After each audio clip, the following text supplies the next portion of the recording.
Denken wir an politische Revolutionen, dann kommen uns meist Bilder von Straßenschlachten, Barrikadenkämpfen oder zerstörten Häuserzeilen in den Kopf. Dass politische Veränderungen jedoch nicht ausschließlich mit Gewalt erzwungen werden müssen, hat uns die Revolution gezeigt, mit der wir uns heute beschäftigen.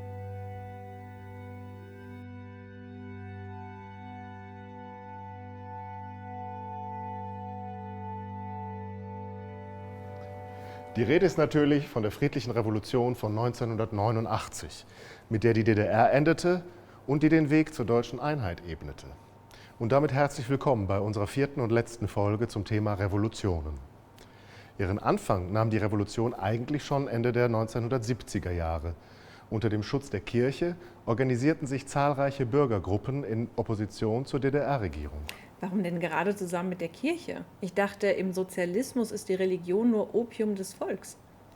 Genau deshalb war das Verhältnis zwischen der Staatspartei SED, der Sozialistischen Einheitspartei Deutschlands, und der Kirche immer mehr als schwierig.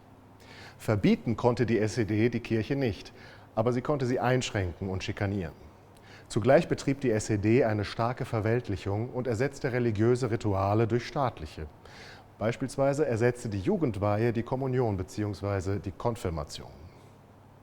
Im Zuge der atomaren Aufrüstungspolitik engagierten sich in den 1980er Jahren immer mehr und mehr junge Menschen für eine Friedenspolitik in der DDR. Zum Motto wurde dabei der Bibelspruch Schwerter zu Pflugscharen. Unter diesem Motto trafen sich Bürgerrechtlerinnen und Bürgerrechtler ab Juli 1989 in der Leipziger Nikolaikirche jeden Montag zu einem Friedensgebet. Daraus entwickelten sich ab September 1989 die berühmt gewordenen Montagsdemonstrationen.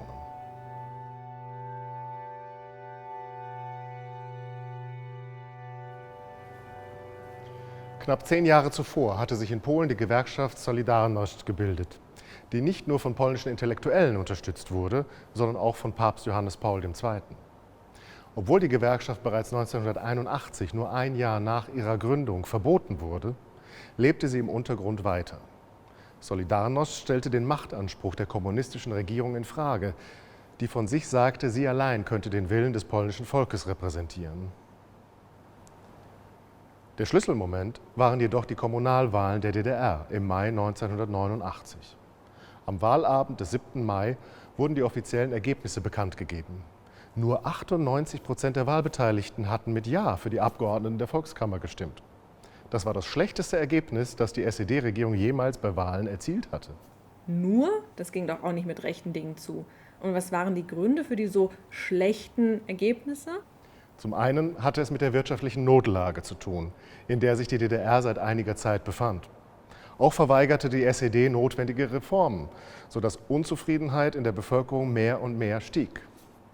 Dies führte dazu, dass nun zum ersten Mal Bürgerrechtsbewegungen die Wahlauszählung beobachteten. Dabei stellten sie fest, dass die Wahlen manipuliert wurden. Die Folge war eine massive Ausreisewelle ab dem Sommer 1989. Aber die Grenze nach Westen war durch die Mauer doch seit 1961 zu. Das stimmt. Viele Bürgerinnen und Bürger der DDR flohen in sozialistische Nachbarländer, wie beispielsweise in die Tschechoslowakei, nach Ungarn oder Polen, wo sie anschließend die bundesdeutschen Botschaften besetzten, um ihre Ausreise zu erzwingen.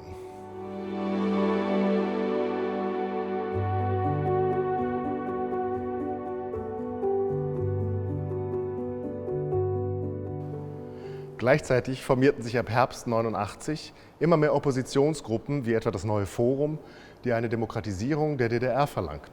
Sie verlangten nicht das Ende der DDR und die deutsche Einheit? Das ist wichtig zu unterscheiden.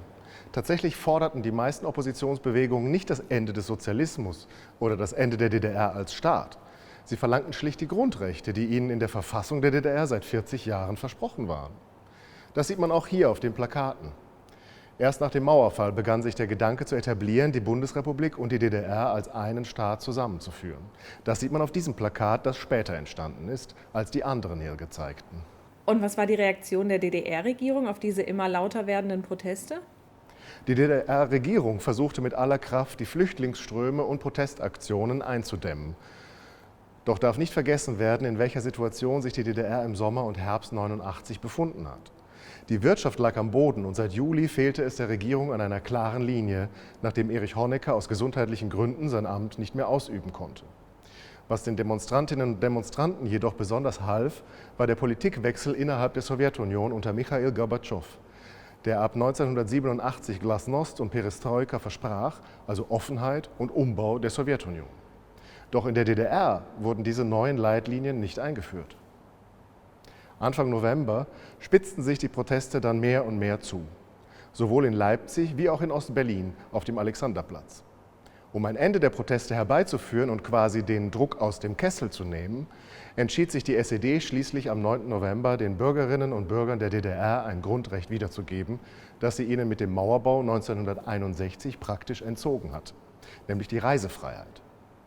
Dies sollte der Berliner SED-Bezirkschef Günter Schabowski am Abend des 9. November auf einer Pressekonferenz der Bevölkerung mitteilen.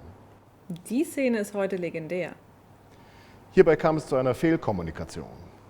Während die SED-Regierung geplant hatte, dass DDR-Bürgerinnen und Bürger von nun an leichter Pässe und Visa erhalten können, wurden Schabowskis Worte so interpretiert, dass ab sofort die Grenze passiert werden könnte. Und so versammelten sich Tausende von Menschen noch in der Nacht an der Bornholmer Straße und anderen Grenzübergängen und verlangten, über die Grenze gelassen zu werden. Die Grenzbeamten gaben schließlich überfordert auf und öffneten die Schlagbäume. Kein Schuss fiel.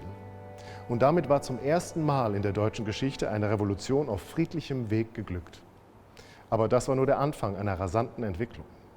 Am 18. März 1990 kam es zu den ersten freien Parlamentswahlen in der DDR. Das Datum war kein Zufall. Hatte die erste deutsche Revolution ja am 18. März 1848 ihren Ausgang genommen. Und damit sind wir am Ende unserer Reihe zur wegweisenden Revolution der europäischen, aber vor allem der deutschen Geschichte.